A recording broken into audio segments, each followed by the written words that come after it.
क्यों मनाई जाती है होलिका दहन? क्या है इसके पीछे की कथा? एक समय की बात है। धरती पर हिरण्यकश्यप नाम का एक बड़ा ही दुष्ट राक्षस रहा करता था।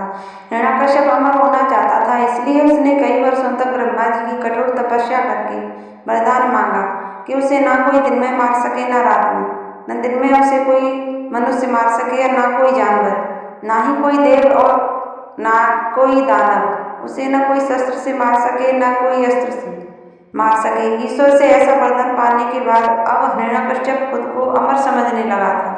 वरदान प्राप्त करने के बाद जब वो अपने राज्य में वापस लौटा तब उसने चारों तरफ हाहाकार मचा दिया। उसने कहा कि अब कोई भी भगवान की पूजा नहीं करेगा, सब मेरी यानी कि हिरण्यकश्यप की पूजा करेंगे।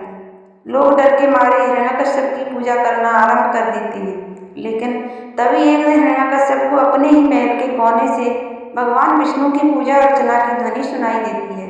हिरण्यकश्यप बड़ा हैरान हो जाता है कि पूरा राज्य उसकी पूजा कर रहा है और उसके ही महल में कोई ऐसा मौजूद है जो हिरण्यकश्यप को छोड़कर भगवान विष्णु की पूजा कर रहा है।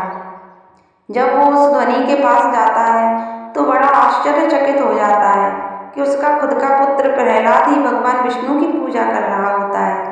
यह देखने के बाद हिरण्यकश्यप गुस्से से आग बबूला हो जाता है। वो पहले अपने पुत्र को समझाने का प्रयास करता है कि वो भगवान विष्णु को छोड़कर हिरण्यकश्यप की पूजा करे, क्योंकि वो उसके पिता हैं और भगवान भी। लेकिन प्रहलाद साफ साफ मना कर देता है। वो कहता है कि पिताजी, पूरे संसार में भगवान श्री हरि से बढ़कर कोई नहीं है, वही सबके परम पिता हैं। तब हिरण्यकश्यप गुस्से से आग बबूला हो जाता है और अपने सैनिकों को आदेश देता है कि प्रहलाद को मार दो। सैनिक प्रहलाद पर तरह तरह के हथियारों से हमला करते हैं, लेकिन भगवान विष्णु की कृपा से प्रहलाद हर बार बच जाता है।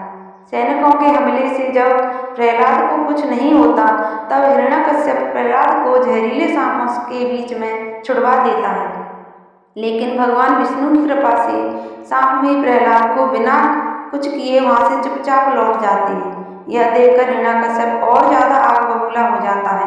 अंत में कोई उपाय न मिलने पर वो सैनिकों को आदेश देता है कि प्रहलाद को पागल हाथी के सामने छोड़ दो। पागल हाथी खुद ब खुद प्रहलाद को मार देगा, लेकिन जैसे ही प्रहलाद को पागल हाथी के सामने छोड़ा जाता है वो हाथी ठीक हो जाता है और प्रहलाद को सूंड से उठाकर अपने पीठ पर बिठा लेता है। किसी भी तरीके से पुत्र को न मार पाने पर हिरण्यकश्यप उदास होकर अपने कक्ष में बैठा होता है। तभी उसकी बहन होलिका आती है और अपने भाई के उदास होने का कारण पूछती है, जिस पर हिरण्यकश्यप उसे सारी कहानी बता देता है।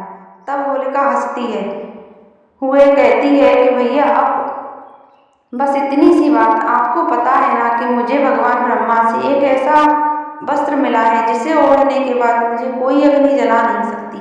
आप मुझे बस आदेश दीजिए, मैं प्रहलाद को अपने साथ गोद में बिठाकर जलती अग्नि में बैठ जाऊंगी और प्रहलाद जलकर भस्म हो जाएगा। यह सुनकर हिरण्यकश्यप काफी प्रसन्न हो जाता है और सैनिकों को चीता का प्रबंध करने का आदेश देता है। अगले दिन जैसे ही होलिका प्रहलाद को अपनी गोद में बिठाकर चिता पर बैठती है तो कुछ ही देर बाद वो जादुई कपड़ा होलिका के ऊपर से हटकर प्रहलाद के ऊपर आ जाता है और होलिका जलकर राख हो जाती है और प्रहलाद सुरक्षित वापस आ जाता है। और इसी दिन से अधर्म पर धर्म की विजय के रूप में लोग होलिका दहन को मनाते हैं। अगर आपको ये कहानी पसंद आई हो तो कमेंट अपना सुझाव जरूर दें। राधे